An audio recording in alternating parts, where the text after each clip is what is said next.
Il y a des multitudes de chrétiens qui parviennent à ce point. Je ne peux pas, cela me paraît impossible, c'est au-delà de mes forces. Dieu ne peut pas me demander ce qui m'est impossible. Si vous leur dites que Dieu le leur demande, cela leur paraît un mystère.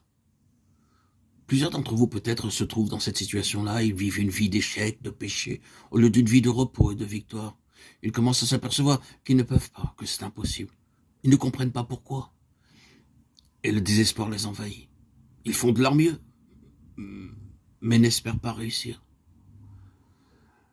Mais quand un enfant de Dieu commence à comprendre la pleine signification de ces mots, c'est impossible, et qu'il dit en même temps, je dois le faire et je le ferai. C'est impossible à l'homme et pourtant je dois le faire. Quand cet enfant de Dieu commence à prier et à crier à Dieu, Seigneur, comment puis-je être libéré de la puissance du péché? Alors ce chrétien se trouve dans la situation décrite dans le chapitre 7 de l'Épître aux Romains. Dans ce chapitre, nous voyons le chrétien qui essaie de toutes ses forces de vivre une vie sainte. La loi de Dieu a été révélée, cette loi qui sonde les plus profonds désirs du cœur humain. Et ce chrétien ose dire, je prends plaisir à la loi de Dieu selon l'homme intérieur, Romains 7, 22. J'ai la volonté de faire le bien. Mon cœur aime la loi de Dieu et ma volonté a choisi d'obéir à cette loi. Un homme qui parle ainsi et dont le cœur prend plaisir à la loi de Dieu, un homme qui a la volonté de faire ce qui est bien, cet homme peut-il échouer? Oui. C'est ce que le chapitre 7 de l'Épître aux Romains nous enseigne. Il faut quelque chose de plus que le désir et la volonté de faire le bien. Non seulement je dois aimer la loi de Dieu et avoir le désir de faire la volonté de Dieu, mais j'ai besoin de la toute-puissance de Dieu agissant en moi. C'est ce qui nous enseigne l'apôtre Paul dans l'Épître aux Philippiens. C'est Dieu qui produit en vous le vouloir et le faire, Philippiens 2,13. Remarquez donc le contraste dans le chapitre 7 de l'Épître aux Romains. L'homme régénéré s'écrie « J'ai la volonté, mais non le pouvoir de faire le bien. Je veux, mais je ne peux pas. » Et dans le second chapitre de l'Épître aux Philippiens, nous voyons un homme qui est allé plus loin, un homme qui comprend que c'est Dieu qui agit en lui, que c'est Dieu qui lui donne le pouvoir d'accomplir ce que sa volonté désire. Il a mis Dieu, Jésus, au centre de sa vie. Recevons ceci comme la première grande leçon de la vie spirituelle. Cela m'est impossible, Seigneur. Que ce soit là la fin de la puissance de la chair, la fin de notre moi. Que ce soit ma gloire d'être sans force, dans la faiblesse. Béni soit ton très saint nom, Seigneur Jésus, pour l'enseignement divin qui nous montre notre propre faiblesse.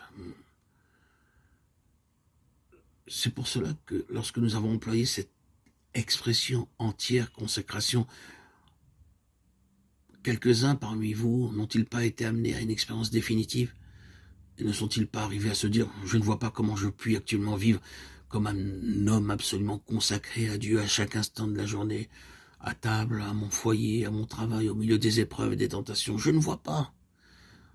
Je demande alors à Dieu que vous appreniez cette leçon maintenant. Si vous sentez que vous ne pouvez pas y parvenir, vous êtes sur le bon chemin à condition que vous vous laissez conduire par Dieu, qu'il soit le centre de votre vie. Acceptez donc cette position et dites à Dieu, le désir de mon cœur et ma joie, Seigneur, c'est d'être entièrement consacré à toi.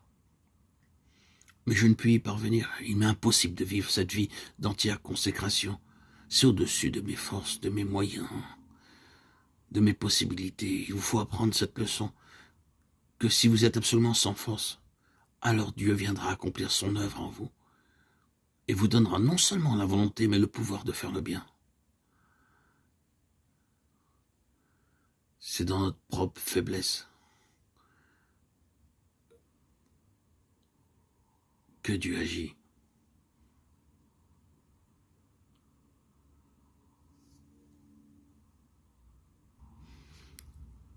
Par cette reconnaissance de ce qui est impossible aux hommes, ce qui nous paraît impossible, alors Dieu peut intervenir. Car pour Dieu, tout est possible.